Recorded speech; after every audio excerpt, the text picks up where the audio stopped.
Telugu YouTube ఛానల్లో మీ వ్యాపార ప్రకటనల కోసం 9154949554 కి కాల్ చేయండి. ఏపీ అసెంబ్లీ ఎన్నికల ఫలితాలు ఆసక్తికరంగా మారాయి. గెలుపోటములపై విస్తృతంగా చర్చలు జరుగుతున్నాయి. అంతిమంగా ఎక్కువ మంది తేలుస్తున్న విషయం ఏంటంటే జగన్కు రాయలసీమ అత్యంత కీలకం. గత ఎన్నికల్లో సాధించిన తరహా ఫలితాలను సాధిస్తేనే ఆశలు ఉంటాయి, లేకపోతే కష్టమే. మరి రాయలసీమలో పరిస్థితి అలాగే ఉందా?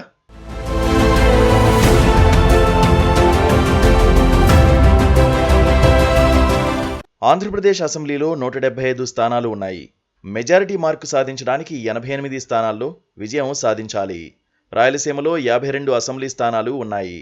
ఇందులో వైసీపీ గత ఎన్నికల్లో 49 స్థానాల్లో విజయం సాధించింది. తెలుగుదేశం పార్టీకి 3 అంటే 3 దక్కాయి.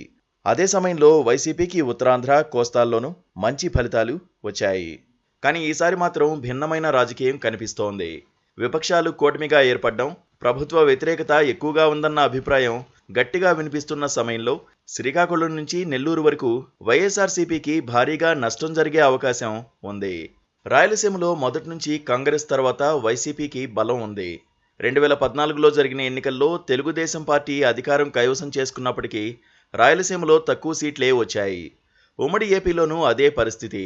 2004లో వైఎస్ నేతృత్వంలోని కాంగ్రెస్ రాయలసీమ జిల్లాల్లో 52 అసెంబ్లీ స్థానాలకు గాను 38 సీట్లు గెలుచుకుంది. 2009లో 32 సీట్లను గెలుచుకుంది. 2 సార్లు అధికారంలోకి వచ్చింది. 2014లో వైసీపీ 30 సీట్లను గెలుచుకుంది. టీడీపీ 22 సీట్లు గెలుచుకున్న రాష్ట్రంలో అధికారంలోకి వచ్చింది. అందుకే వైసీపీ ఈసారి రాయలసీమలో ఎలాంటి బల ప్రదర్శన చేస్తుంది అన్నది ఆసక్తికరంగా మారింది. ఇప్పుడు వైసీపీ అదే బలాన్ని నిరూపించుకుంటుందా అన్నది పెను సవాలుగా మారింది.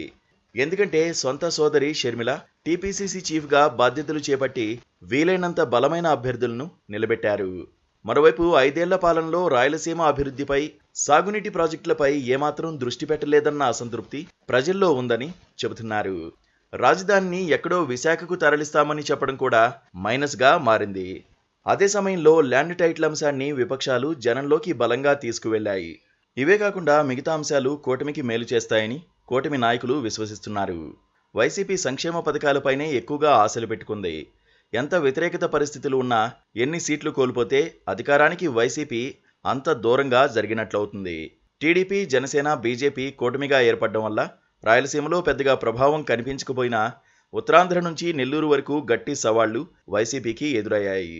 చాలా వరకు నష్టం జరుగుతుందన్న అభిప్రాయం వైసీపీ నేతల్లోనే ఉంది. అందుకే ఫలితాల విషయంలో అంత నమ్మకంగా చెప్పలేకపోతున్నారు.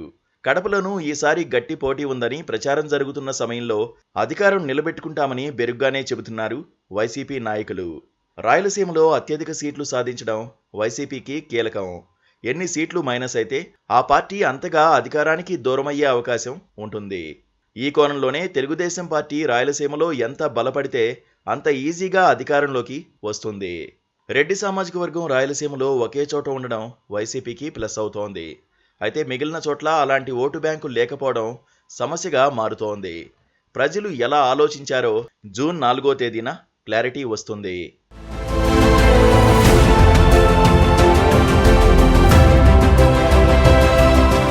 Please subscribe to KTV Telugu. KTV Telugu. KTV Telugu channel.